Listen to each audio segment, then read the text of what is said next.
Thank you so much for being here. It is such an honor to be in front of the finest body of men and women in the world, not just in America. You guys are amazing. Thank you so much. And I don't know how I follow the last two speeches. I mean, that's just unbelievable. I just came from Poland, actually. I was there a couple weeks ago, spent a lot of time there. Incredible place. And Bill Jasper is just amazing. So I've had the privilege of working with him a lot.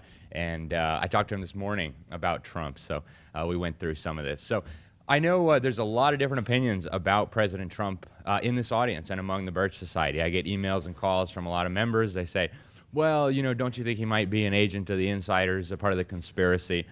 And we'll see today. You know, I think there's a lot of evidence to suggest that that's not the case. But we'll take a look here. We'll see what's happening. Obviously, you know, we as constitutionalists, we realize that there's a lot to be desired from a president and from a Congress. Unfortunately, a lot of our countrymen don't yet understand that. But a lot of good things are happening, and I don't think we can overlook that. So let's talk about President Trump. Before he was president, he said a lot of incredible things on the campaign trail. I'm sure some of you heard them as well. Americanism, not globalism, will be our credo. That's amazing. I mean, that is the language of Robert Welch, right? The idea that we as a country need to be involved in Americanism. What did I do here? Messed up the thing. There we go. So that was crazy. I mean, to hear that was like music to my ears. And I know to a lot of the people in this audience too. It was, you know, did he really say that? He talked about Hillary Clinton. Said that she's meeting with international bankers, secretly plotting the surrender of our sovereignty and building global governance. I mean, this is the language of the John Birch Society. This is what we have been saying for 60 years now, right? This is what we have been trying to get out to the American public for 60 years. And I argue that this would not have been possible without the efforts of the John Birch Society. On the campaign trail, he also said things that for a lot of Americans, especially in the fake media, was just flabbergasting. I mean, he might as well have had 3 heads and come from outer space, right? He said, ISIS is honoring President Obama, that he was the co-founder of ISIS, and Hillary was the other co-founder of ISIS. The media couldn't contain themselves. That's so ridiculous. Where would you get such an idea? And he gave them rope and let them hang themselves for a few days, and then he tweeted out the documents that we have been reporting on in the New American for several years now. Documents showing that the U.S. government at the highest levels had a plan to support al-Qaeda, knowingly trying to create what they described as a Salafist principality in eastern Syria. Most Americans had no idea, right? Most still don't. But Trump said it on the campaign trail and got it into the national headlines. And then after a few days, he tweeted out the information, and that was that. You didn't hear any more whining from the media about how Trump had called Obama the founder of ISIS. Why? Because they might have had to reveal the evidence. So this was incredible. I mean, this was just absolutely incredible to me. What others were saying on the campaign trail. Alex Jones, I know there's sometimes mixed feelings. I think he's woken up a lot of people, and he's been very friendly to the Birch Society over the years, regardless of what you think of his style. He said Trump is more John Birch Society than the John Birch Society. I don't know if I would go that far. But it was interesting. It was a very interesting comment. And he's got a huge audience. You know, millions and millions of people listen to what he has to say. So that was big. That was important. Here, Jeet of Mother Jones, the senior editor of Mother Jones, one of the most left-wing rags in the country, actually said that Trumpism is Bircherism. He said that this whole idea that William Buckley was able to excommunicate the John Birch Society from the conservative movement is ridiculous. The Birchers won, and Trumpism proves it. So whether you agree with him or not, it was a very interesting statement. I think he wishes he hadn't have said that because I think he thought Trump was going to go down in flames, and now this quote will come back to haunt them for a long time. But it was interesting, and he lied about the John Birch Society in his article. I actually had a dialogue with him trying to get him to correct his lies. He apparently has no moral principles, so he won't. But anyways, that was interesting. It was fascinating. I talked to Roger Stone. I don't know. I know that probably not a lot of people are fans of Roger Stone here, but he's an interesting character. He's got a big tattoo of Nixon on his back. Interesting guy. So, I've had a couple of opportunities to interview him down in Florida, and he has been a very loyal advisor and a friend to President Trump since the 1980s. He was actually the first guy to tell him, hey, you ought to run for president. That'd be a good idea, and you'd win. Right? And people said, oh, that's so silly, no way. And Roger Stone pushed him to do that, served as an advisor for decades and decades. Apparently, they're still pretty close. He told me on video, on camera, that Trump's father was a quiet funder of the John Birch Society and a personal friend of Robert Welch. That was interesting. That was news to me, and very, very interesting. So obviously his dad, had some correct information, and apparently some of that rubbed off on Trump, right? So that was interesting. Roger Stone told me, for what it's worth, that Trump really does intend to drain the swamp, that he's doing his best to do that, and that the establishment, the deep state as it's called today, hates him so much that they will do anything to get rid of him, whether that means taking him out under the 25th Amendment, declaring him insane, and they tried to do that for a while. Every news outlet in the country, they had every psychiatrist, oh, he's crazy, he's clearly insane, we need to remove him. That didn't work. They're trying to use Robert Mueller, the FBI guy, former FBI guy, to take him down. And then he finally said, if worse comes to worse, they'll try a John F. Kennedy on him, and they'll take him out that way. So, whether you like him or not, we ought to be praying for our president. God says we ought to pray for all of our leaders, and we ought to be praying for President Trump, and that, he would do the right thing, right? We need to be doing that. So what do other people say about him? Well, the establishment absolutely hates him. For those who think that they're acting and that they really don't hate him and it's just a big show for us, I don't think so. I think they really, really hate him. An analysis, did I do it again? There we go. An analysis of the big three networks, the ABC, NBC, CBS, during the election found that more than 90% of the election coverage of President Trump during the election was negative. Unbelievable numbers, unprecedented in American history, right? Just 2 out of the top 100 newspapers endorsed him. They all told us Hillary was going to win anyway, right? The New York Times said the odds were 80% or more. Huffington Post, 98% for sure. Hillary Clinton's going to win. You wonder who they were polling. But anyways, they really don't like him. The CFR, the Council on Foreign Relations, I don't need to tell you guys that, constantly agitating against him. I'm actually working on an article right now. They had an article in Foreign Affairs that just came out a few days ago. They said we need a committee to save the world order from Trump. Right? So, they called for a new organization called the G9, and this will be coming out in the New American soon. You check online, you'll find it. They need a G9 made up of Canada and South Korea and all these others. The purpose of this organization would be to defend the world order, to hold the line until we can get rid of Trump and put somebody else in the White House who will once again take the leadership and the mantle of leadership of the new world order. So that's what they're talking about, openly and publicly. Right? We know that Trump is sitting on top of a bureaucracy that despises him. 70% of what's called the senior executive service. If you guys read the New American regularly, you know what this is because I wrote about it recently. But it's basically the upper echelon of the bureaucracy. Almost impossible to remove these people. And about 70% of them were appointed during the Obama administration. These are the guys that actually run the federal government, right? These are the ones between Trump, the political appointees, and the bureaucracy. These are the ones who actually, I don't know if you guys ever saw that TV show Yes Minister from the 80s in Britain. The minister would give the instructions to the career civil service bureaucrats. They say, yes, minister. And then they'd go off and do exactly what they wanted to do anyway. And that's essentially how things seem to be working in a lot of these federal bureaucracies. So he's up against quite some opposition. Here we have in the New York Slimes, we had an op-ed confirming that there is a deep state. They actually said, this isn't the work of the deep state, it's the steady state, right? So it's just another term for the exact same thing. And what he said was that many of the senior officials in the Trump administration are working against him. They're working to frustrate parts of his agenda. I would know because I'm one of them, this person said. Now, this isn't the New York Times, so we need to take it with a grain of salt. It's very possible that they wrote this themselves to try to demoralize the president and his supporters. But if we give them the benefit of the doubt and say this was a real bureaucrat or appointee in the administration, this is very interesting. They said his national security team knows better than him, so they've been overruling him on stuff, Russia and other policies. So this is all very interesting. They're basically bragging in one of the top newspapers in the country that what you people vote for doesn't matter. We know better than you guys. We know better than the elected president, and we'll do whatever we feel like it because that's what's best for everyone. Just another quick graphic illustration of how the bureaucracy despises him. This is a chart that was put together by The Hill. They did an analysis of all the money that was donated to the candidates during the election. More than 95% went to Hillary Clinton. In some of the bureaucracies, like education, these are the people in charge of educating your children, 99.7% of the money went to Hillary Clinton. So That's what he's up against. Here we have these so-called intelligence community people, part of the deep state, right? Not the deep state behind the deep state, but certainly the deep state.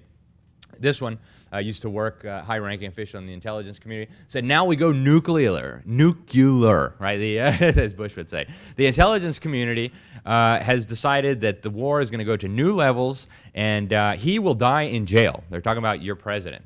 He will die in jail. So that's what these people think. And he said this publicly on Twitter, right? I mean, you can find this still online today.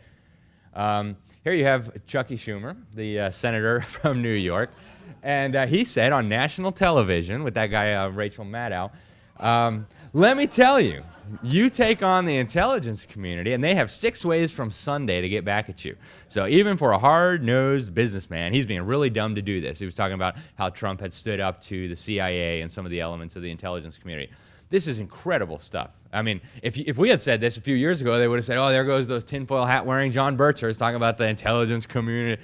You know, here they are saying it on national television. Everybody in Congress seems to know this. The top Democrat talks about it openly on television. They spy on members of Congress, and this has come out in public. So this is incredible. Here we have Newt Gingrich, who is certainly a neoconservative and part of the establishment, saying on Fox News, on national television, you can watch it on YouTube, that the establishment hates Trump because he's an outsider, he's not them, he's not part of the club, he's uncontrollable, and he's not part of their secret societies, and he didn't do their little rituals. So that's interesting. It's interesting. These were some hacked emails out of the Bohemian Grove. I'm sure a lot of you guys know the Bohemian Grove. They get together and they in front of a big stone owl, and they do a cremation of care ceremony. Very bizarre stuff. You can watch it on YouTube if you haven't seen it. But they hacked the emails of some of these guys.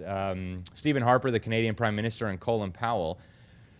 So they hacked Colin Powell's emails, and he had sent an email to his friend up in Canada, who was the defense minister, the justice minister, all kinds of different high positions. They said, I'm back from the Bohemian Grove. I sat next to Stephen Harper, the Canadian Prime Minister, and we had a nice discussion. Grove attendees know that Trump is a disaster. So this was before he was actually elected president. But so the secret societies know that they don't like him. The CFR knows that they don't like him. The bureaucracy doesn't like him. So, if he really was part of the deep state trying to pull a fast one on us, I don't suppose we would see this kind of stuff. So, but could Trump be a stooge of the New World Order? And I know there are people in the Birch Society who think that's a very real possibility. And I can't rule it out completely. I don't know all things, but I think the evidence is very interesting, and I think we ought to look at it. So is Trump a puppet of the New World Order? Well, there are some very troubling things coming out of the Trump administration. Most recently, we saw the new NAFTA, right? I'm sure if you guys read the New American, you saw the fantastic articles by my friend Christian Gomez. Unbelievable, right? This is a betrayal of the highest order. This is worse than the original NAFTA, right? I mean, they snuck part of the TPP in here. They're going to create all these North American bureaucracies. We're still going to keep the kangaroo tribunals with international bureaucrats that can overrule us, our state governments, our federal government. We're going to surrender Congress's constitutional authority over trade to trilateral commissions, right? This is absolutely crazy. So strike one for President Trump, right? That's not good. What happens from here, we don't know. There was a good article in the New American now about the second highest ranking Republican in the Senate saying that there's no guarantee they're going to pass this monstrosity. So that's good. And does Trump really know everything that's in this? I don't know. My guess would be no. We know the lead negotiator, Robert Lighthizer, is a member of the Council on Foreign Relations. We'll talk about him in a little bit. So there are some of these deep state people within his administration. No doubt about it. Trump is still running around the world droning people without any semblance of constitutional authority. No jury, no trial, no even criminal charges. Just you put them on a list, some bureaucrat in Washington, and boom, we blow them up with their family. That's un-American and that's wrong. And Trump has continued this policy from the Obama era and from the Bush era. So strike two, right? We've got a couple strikes here. Massive budgets. He keeps signing these absolutely ridiculous, he calls them ridiculous budgets, insane budgets, filled with unconstitutional stuff. Republicans are running Congress and the White House, and still we're funding Planned Parenthood. This is crazy, right? So strike three against President Trump. But is he out? I don't know. It's for you guys to decide. As you all know, the John Birch Society doesn't endorse candidates. But again, I think we should look at the evidence, and I think we should look at it honestly and objectively. And these are troubling things, no doubt about it, right? These bills he's been signing with all this funding, it's funding a lot of unconstitutional programs. And we in the John Birch Society know that that's not right. And we need to be working on stopping these things, including the new NAFTA, the USMCA, the U.S.-Mexico-Canada Trade Agreement. Oh, and I forgot to mention, of course, the G20, right? Betsy DeVos, the education secretary, just went down to the G20, signed up to a deal that said basically we're going to have total globalized education. Your kids are all going to learn about how wonderful the UN is and globalism and social and emotional learning. So we're going to continue with the massive federally led, United Nations-backed brainwashing of all of our children. This is very, very troubling for a president who runs around saying we don't like globalism, we want Americanism. But it's only part of the picture, right? This is not the entire picture when it comes to President Trump. So I'd like to just run through some of the things here. Oh, they fixed my slide. That was really nice of you guys. Thank you. This looks so much better than what I had. But here's some of the globalists and deep staters within the Trump administration. Robert Lighthizer, the U.S. Trade Representative, member of the Council on Foreign Relations. He's the guy who just came up with this disastrous trilateral so-called free trade agreement with Mexico and Canada. We have Elaine Chao, Transportation Secretary, also a member of the Council on Foreign Relations. Now, I've heard this one explained away. Well, you know, Trump wanted to get some of his better picks approved in the Senate. Mitch McConnell is married to Elaine Chao, and so, you know, you got to throw the dogs a bone, or they'll hold up everybody. You'll never have anybody in your cabinet. So, you know, whether that's true or not, I don't know. He's got John Bolton, right? And John Bolton talks like an anti-globalist, but he's a member of the Council on Foreign Relations, and he loves these unconstitutional wars, so this is problematic. H.R. McMaster, the previous National Security Advisor, also a globalist, went to Bilderberg, member of the Council on Foreign Relations, working at George Soros-funded think tanks, plotting more globalism. And if you guys remember, before these two globalist characters here, he actually had a much better guy, General Kelly. Or excuse me, not General Kelly, General Flynn. Oh my goodness, brain freeze. But yeah, General Flynn. And General Flynn was not part of these things. In fact, he had done a lot of the work exposing the Obama administration's policy of supporting al-Qaeda in Libya and Syria. So I think he was a decent guy, and I think that's why the deep state took him out so quickly. Justice Gorsuch.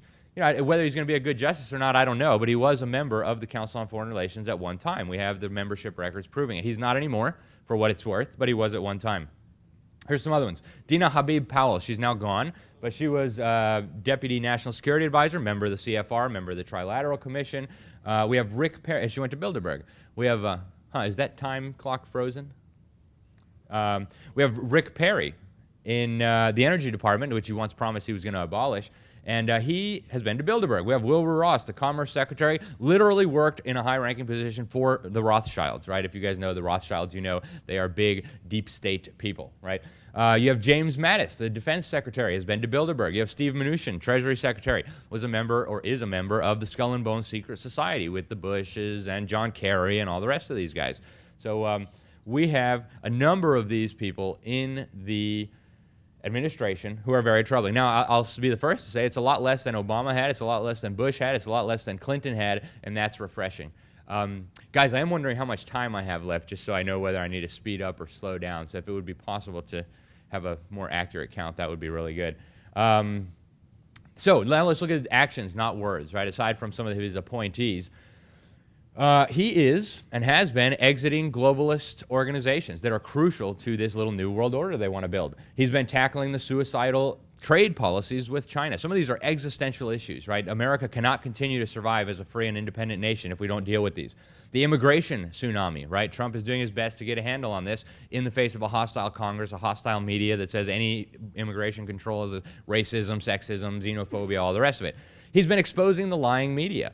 You know, who would have thought that in our lifetimes, only 6% of Americans would say they have real trust in the media? Less than, 14% of Republicans say they have any trust left in the media. This is huge, right? Without their propaganda organs, the deep state cannot continue to manipulate the American people. Now, it's true that, you know, the American people don't necessarily know where to go to get the real news, but they know not to believe the garbage on the television. This is huge progress, and a lot of it is because of President Trump. He's been slashing regulations like crazy, right? I read it was like 22 regulations gone for every new one. This is huge. It's been a big boon to our economy. And he's been exposing the deep state. He calls it the criminal deep state. This is also huge, right? Some of the stuff that we've been saying for 60 years, if you had said it to a room full of Bush Republicans a few years ago, they would, oh, there goes those John Birchers with their tinfoil hats. Now, I know because I've been doing it. I've been going around in Florida talking to Trump clubs, talking to Republican clubs. They believe it, and they know that it's true, and it's because Trump has paved the way. This is huge.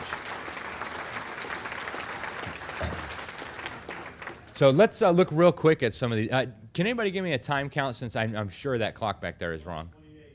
11:28. Oh, that's the actual time. Okay, so what time do I finish? 11:29. All right. 11:50? Oh, 11:50. Okay, wonderful. So the Trans-Pacific Partnership. This has been at the top of the JBS agenda. It was for a very long time, right? If you guys read your bulletins regularly, you know that this is a very bad deal. Unfortunately, after he withdrew from it, now we've gotten some of this snuck back into NAFTA. So very, very bad news. But this new NAFTA is not necessarily a foregone conclusion. And while withdrawing from the TPP, he gave us some huge opportunities, using his own words, to show people how dangerous these are. He gave a speech, for example, I think it was in Vietnam, where he exposed the danger of these multilateral free trade agreements. He said, they surrender our sovereignty. We can't govern ourselves properly if we enter into these multilateral trade deals. That's why we want to do bilateral trade deals. That was huge, right? I mean, the fact that the president is saying these things makes our job so much easier, right? We're no longer, the fringe, right? Now the president is saying the same thing we're saying. This helps us a lot in our mission of educating the American people. The UN Paris Agreement, right? I was at this UN Paris conference, unbelievable thing. Crazy. And what this agreement essentially would have done was it would have built the foundation of a global environmental regime. It would have transferred our jobs and our productive capacity to China and to India and to other countries. It would have completely hollowed out the American economy, and it would have created the structures necessary to govern the lives of every person on this planet, right? They're literally saying that the gas you exhale is a toxic pollution that needs to be taxed and regulated by the United Nations. Obama tried to impose this on us without even getting Senate confirmation. He said it's an executive agreement, so we don't need permission from the Senate to ratify this treaty. That's ludicrous, and Trump has said we're going to be getting out of this. We're not out of it yet. We're not out of the woods. A lot of pro-Trump people are saying he got us out. He didn't do it yet, but he did send the warning to them, said we're going to get out. Inside this agreement, there's a clause that says you have to wait 4 years after you give notice to leave. If I were Trump, I would have said, I laugh at your clause. We never ratified this. Obama signed it. It's meaningless. But he didn't do that, unfortunately. He gave the 4-year notice, and let's hope that if he wins the next election, he follows through on this, and we're out of the Paris Agreement. That'll be very, very important, and we need to keep up the pressure on this. The globalists are not done yet. Assuming the UN gives me the credentials, I will be at the next UN Global Warming Summit. It's going to be in Poland, believe it or not. And so that'll be a lot of fun. I'll get to hang out with my Polish friends who I just love Poland. I can't say enough about it. And we'll get to be exposing these globalists and their war on humanity. So that'll be fun. UNESCO. UNESCO is another one of these crucial institutions for this agenda of world government, right? Because you can't have a totalitarian world government unless you've brainwashed enough of the global population. UNESCO, the UN Educational, Scientific, and Cultural Organization, is basically the lead player on the global stage for brainwashing humanity. If you read their documents, they tell you what their agenda is. Actually, just until very recently, they had an actual communist running it. Her name was Irina Bokova. We did a lot of work exposing her in The New American, and I've heard from reliable sources that our work was the contributing factor in ensuring that she did not become the Secretary General of the UN. They just put a regular old socialist in place instead, which, it could have been worse. But anyways, Trump has announced that we're leaving UNESCO.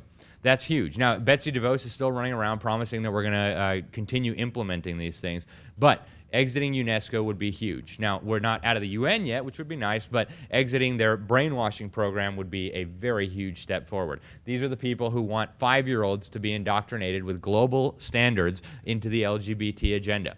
That is exactly what they say in their own documents. You can read it on their website. They go around the world bragging about how they're going to change the values, attitudes, and beliefs of your children to become green, global citizens. So Trump getting us out of this is a very big deal. That's supposed to happen at the end of 2018. A lot of foreign governments and the UN are doing everything they can to get him to rescind his decision, but so far he's standing firm, and that's very good. We got out of the UN Human Rights Council, right? If you read The New American, you know we've been exposing these people for a very long time. It's basically a dictators club where they're trying to redefine the understanding of rights, right? In America, we understand rights they come from God, right? And they are unalienable or inalienable, depending on how you like to say the word. This is really big. The UN says, no, no, no. Human rights are granted by governments, granted by international agreements. They include things like a good brainwashing or a good education. They include things like food and like water, right? So these are not rights as we as Americans have historically understood them. Freedom from government coercion in terms of what we say and how we worship God, and our right to keep and bear arms. They have actually argued that our right to keep and bear arms is a human rights violation. So there you go. Trump has withdrawn us from this. That was a great move. It completely discredited this body on the world stage. It is now a laughingstock, and you know, now Cuba and China can talk about how great each other's human rights records are without our money, right? So that's nice. The UN Relief and Works Agency. You know, this is another one of these UN bureaucracies that exists to constantly hammer on sovereignty, waste money, promote globalism, brainwash children. And Trump finally said, enough of that. We're leaving. We're exiting. No more. You have the UN Migration Compact. This was a huge UN initiative that Obama was a big fan of. This was going to globalize migration policy. So no longer would Congress and our federal government set our immigration policy. Our immigration policy would be set by the United Nations. What do you think our immigration policy would be? Open your borders, right? And everybody must come in. It's got to be at taxpayer expense. You've got to give them food and housing and clothing and education and all the rest of it, right? So Trump said, no, that's not compatible with our sovereignty. We're leaving.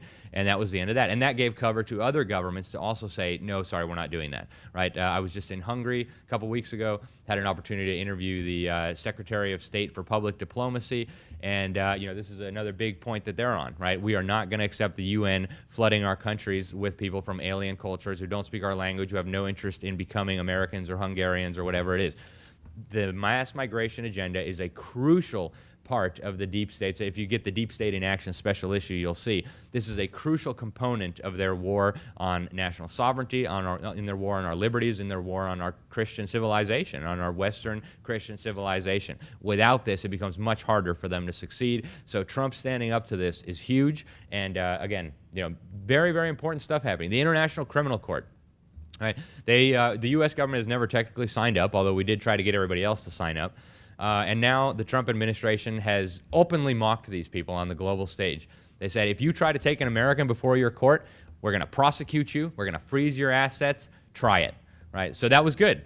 Their little global court can now do whatever it wants without the participation of Americans, without jurisdiction over Americans. And so this is all happening under the Trump administration. This is good news for people who don't like globalism.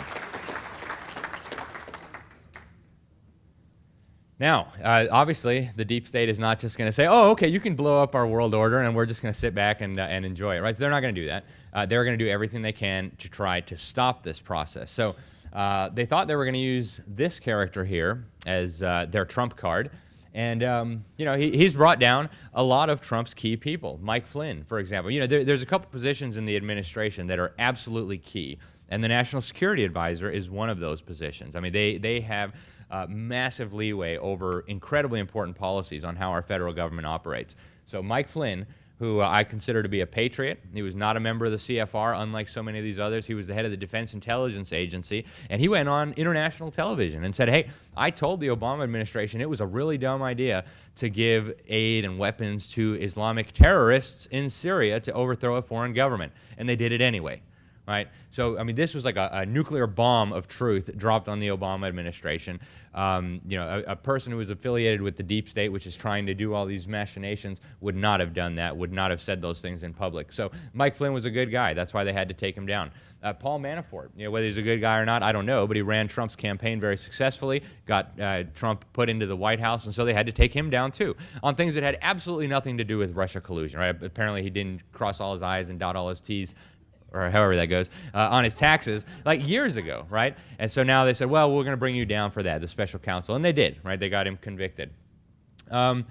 Anybody could be next, right? I mean, this is almost self-evident. I think most of the people in this room realize that. They asked, a member of Congress asked the Congressional Research Service, how many federal regulations do we have with criminal penalties attached, right? They could send you to jail for violating them. Said, we actually don't have the manpower or the resources to figure out that number. There are so many federal regulations with criminal penalties attached that everybody in this room could be convicted and be put in jail for violating them. Some of them you would never imagine, right? Having your dog on a leash that's more than 6 feet long within 200 feet of federal property, right? Signing a check that's for less than $1, right? All kinds of things that you would never imagine in a million years. And so what they've done is they've made every American into a criminal. Liberal attorneys have written about this. Here's a book by Harvey Silvergate, 3 felonies a day. He argues that the average American who goes out and does their business commits about 3 felonies per day. That's every one of us. And that doesn't mean every one of us is going to be prosecuted, but that means that if we became a real threat as individuals to the deep state, they could very, very easily, they have all your emails, they have all your phone calls, they know everything about you in these NSA warehouses that they've been spying on all your information. They could go back and they could say, hey, you didn't do your taxes perfectly in 2012 and you're affiliated with Trump, so we don't like you, so we're going to put you on trial. So there is a big risk that more of Trump's inner circle could go down. I think this is partly an intimidation tactic too, right? Who wants to go work for Trump when you know this could be coming, right? I mean, would you? That's a terrifying prospect. They're even going after his attorneys, and that's wild stuff. Law professor John Baker from Louisiana, there's no one in the United States over the age of 18 who could not be indicted for some federal crime. The overwhelming majority of these regulations don't have what's called mens rea protection. So you don't even have to willfully violate these regulations. If you dig a hole on your property that wasn't in compliance with some obscure EPA rule, they could throw you in prison, right? So these people don't play around. And they're probably not going to come after most of us. But if we became a threat to their little New World Order, they could. So there's that danger. Then we have another danger. Right? And there's a lot of dangers out there. We are not out of the woods by any means. I know a lot of people thought that Trump got elected, hey, we can just go back to sleep. Everything's fine. Everything's taken care of. The New World Order is done for. Globalists are done for. Forget it, right? That's not going to happen. And members of the John Birch Society know that better than anyone. This is going to be a long struggle, if not perpetual struggle, until it all comes to an end. But one possibility, and we've written about this in the New American, several very intelligent people have even talked about the possibility of this happening, including Ron Paul, by the way, who spoke at our 50th, he was the keynote speaker at our 50th anniversary event 10 years ago. I know some of you were there. I was there. It was an awesome thing. And he said, hey, these people could collapse the U.S. dollar, they could collapse the U.S. economy, and they could blame it on Trump. They could say, see what happens when you aren't a globalist, when you try to pursue an America First policy, when you decrease taxes and cut regulations, then everything goes crazy. And that's exactly what they would do, right? If they destroyed the dollar, they wouldn't say, oh, yeah, we globalists did that by manipulating your currency through the Federal Reserve. They'd say, that fool Trump did it, and those conservatives who elected him did it by refusing to be part of the globalist agenda. So that's a big risk. Right? I don't know if any of you guys watch The Simpsons. I don't recommend it. It's not very good humor. But they actually ran an episode in 2000, believe it or not, where a President Trump became president and completely destroyed the economy. And then Lisa Simpson, dressed as a fancy Hillary Clinton type woman, had to come in and clean up the mess that the evil President Trump had created of the economy. So, that is not an out-of-the-question scenario, right? If they pull the plug on the dollar, and they could do that very easily. You guys all know how the Federal Reserve works. You all know the U.S. dollar as the global reserve currency. That status could be yanked tomorrow, right? Very, very easily. And then they could blame Trump and Trump's supporters for this. So we need to be on guard for that, right? And it's a very real possibility. Then there is, an agenda we've talked about for a long time. I don't have a slide about it. But China, and this is becoming a globalist narrative right this instant. They're saying, well, because Trump is withdrawing from these globalist organizations, it is setting the stage for the communist Chinese dictatorship to take over the architecture of global governance. Now, if you guys read the New American Magazine regularly, we had a cover story on this issue years ago saying China was staking a claim in the New World Order and that the globalists in the United States, what we call the deep state today, was completely behind it at every step of the way. Right? You have George Soros running around while he's getting his Globalist of the Year award, and yes, that's a real award, and yes, Soros really got it, saying that China needs to own the New World Order in the same way that the United States owned the previous world order. So you have David Rockefeller, went over there in 1973, came back and wrote in the New York Times that the social experiment under Chairman Mao is the most successful and the most important in all of human history. So they've been grooming and those of you who have been Birchers long enough and who've read enough books know that the CFR and their minions and subversives and traitors within the U.S. government actually brought the Chinese communists to power in the first place. They betrayed Chiang Kai-shek, our ally, and put the Chinese communists in power. They said he was an agrarian reformer, right? He just wants to change the unfair system in China. Isn't that nice? So The globalists have been behind the rise of China, and we exposed this many years before Trump was even on the radar. And now they're saying, oh, look, see, now China's taking over the UN and Interpol and the World Bank and the IMF and all these things because mean old Trump and his dumb supporters don't like the world order that America built. That's an absolute lie. They've been planning this for a very long time, and now they're trying to make it look like it was Trump's fault. It wasn't Trump's fault. They've been orchestrating this for decades. And so that's another risk, right? That they could just go ahead, pull the plug on the dollar, harm America very seriously, have China officially take the reins of the global governance, as they like to call it, and they've been pretty open about this. You know, the dictator of China went to the World Economic Forum, one of the top globalist forums of the year, and said, we need to preserve the New World Order, we need to save globalism from certain presidents who won't be named, right? Everybody knew who he was talking about. So this is the new narrative now, right? Trump is trying to destroy the world order. Now we need the EU and China to join forces to keep it all together. So these are all very real risks, and we in the John Birch Society know that our work is not going to be done just because a president who may or may not be what we hope he is has taken the reins of power. So my conclusion here, and you're obviously welcome to draw your own, this is just my opinion, but my conclusion here is that Trump is not an agent of the deep state. They did not plan for him to win the election, and something happened. Right? They were sure that Hillary was going to become the next president and put the final nails in the coffin. And this is my opinion. Why do I think this? Because of some of the evidence that I presented, because of how sure they were that Hillary was going to win. I think what happened is, you know, Trump said millions of people voted illegally. I'm almost positive that he's correct. I think that they miscalculated. I don't think they realized the massive surge of support that Trump was going to have on this anti-globalist platform, thanks to the hard work of the JBS over 60 years. So that's what I think. If we had gotten Hillary Clinton or just about any one of the Republican rivals, right? Imagine Jeb Bush, right? Do you think, what would he have done? He would have full speed ahead towards globalism, right? And they would have put the final nails in the coffin of American sovereignty, of American liberty, of our Constitution. So I think that's what would have happened. So now you have them calling Trump a traitor, right? John Brennan, the guy who bragged in 2016, he voted for the communists before getting his top security clearance at the CIA and then taking over the CIA. Trump is the traitor, right? Okay, all right.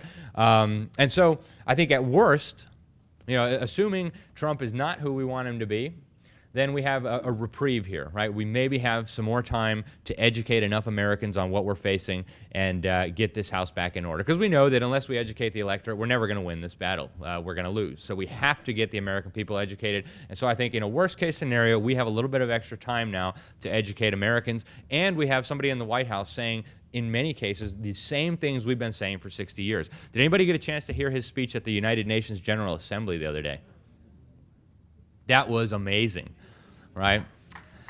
There was a few things that we would quibble with, of course, you know, but hey, we reject the ideology of globalism. We do too, right? America is going to be governed by Americans, right? We're not going to tell other countries what to do, and in exchange, they can leave us alone and they won't tell us what to do. That's what we've been saying for 60 years. Why is that so hard? So before, we were on the outside saying that, and people said, oh, well, you know, you guys are just nuts. Well, now the guy in the White House is saying the same thing. So this gives us an incredible opportunity to educate local Republican leaders, local opinion molders, local radio hosts who even just a few years ago wouldn't have had anything to do with us. This is very, very welcome news in my opinion. At best, we have a potential ally in the White House, not on everything, right? Trump is not a constitutionalist. I'm not going to argue to you that Trump is a constitutionalist. He's not. But I think he's sincere in his opposition to globalism. And that is huge right now because globalism is an existential threat to the survival of our country. Trump understands so many of these things. He understands the Federal Reserve. On the campaign trail, he talked about how the Federal Reserve was manipulating the economy, how we'd be better off under a gold standard. He knows these things. He can't run around necessarily saying them because of what CNN and Fox News and all that. Oh, he's totally nuts. We got to remove him under the 25th Amendment. But he knows these things. I know at least 2 Birchers who have had experiences, opportunities to meet him, who tells me he knows all of this. He knows all about the New World Order, what they're planning, and he opposes it. But of course, he's fighting his own administration. He's fighting the media. He's fighting the dummies out in the streets rioting and burning things. So he's got a lot of opposition. And so at best, we have a potential ally in the White House. And even though he may not be everything we would wish for, we have a very serious opportunity to at least hold back the globalists for some time longer, whether that's a few years or a few decades, I don't know. It probably depends a lot on what the people in this room and the people back home who couldn't make it end up doing with their time and with their resources and with their energies. You know, the John Birch Society really has held back the tide of this for 60 years. A lot of people don't realize that. Even a lot of Birchers don't realize that. It is because of the John Birch Society that America is still as free as it is today. So we have an enormous responsibility on our shoulders, and we have an incredible opportunity to get a lot done. So what we need to do, we need to keep birching, right? We need to keep birching. Go home and birch harder than you've ever birched before, right? We got to keep exposing the insiders. You know, now they're called the deep state. 75% of Americans say they're concerned about the deep state in the Monmouth poll. That is because of the John Birch Society and because Trump has taken parts of our message, at least, to a national audience. 75% of Americans. That means 3 out of 4 of the people you know, at least, are concerned about the deep state just like we are.